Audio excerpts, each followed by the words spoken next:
سلام، امیدوارم حالتون خوب و خوش باشه. پارسال دم عید رفتیم یکی از این بازارچه های نوروزی و فیلم گرفتیم بهتون نشون دادیم. امسال دیگه بازارچه نوروزی نمیریم، تقریبا میدونید چه خبره، شلوغ پلوغ هم هست. اومدیم یکی از فروشگاه های ایرانی، سوپرمارکت های ایرانی، وسایل 7 سیم بخریم. بریم ببینیم خود فروشگاه ها چی کار میکنن شب عیدی. لایک و سابسکرایب یادتون نره. بریم ادامه ویدیو.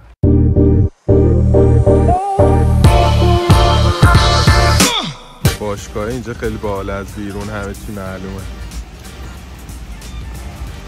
همه دارن ورزش میکنن.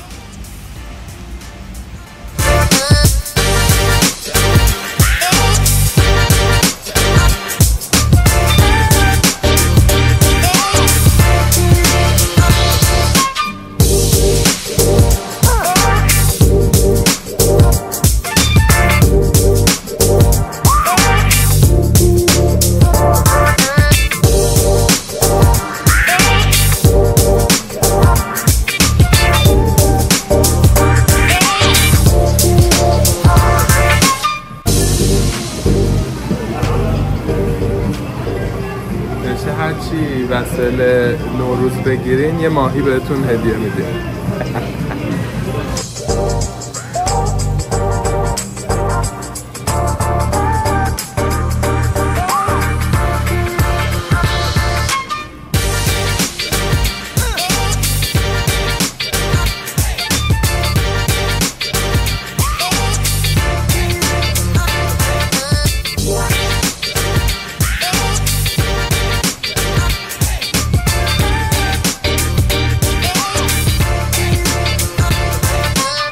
یکی زشتم.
خب سبزه گرفتیم و 2 تا سنبل و یه دونه سمنو و 2 تا ماهی هم چون بچه داریم تو خونمون گرفتیم، دستور داشتیم که بگیریم.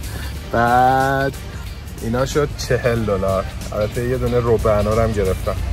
مرسی که تا اینجا ویدیو رو نگاه کردین. ممنون میشم که لایک و سابسکرایب یادتون نره. امیدوارم که سال خوبی داشته باشین. ویدیوهای زیادی تو راهه. با ما بمونید.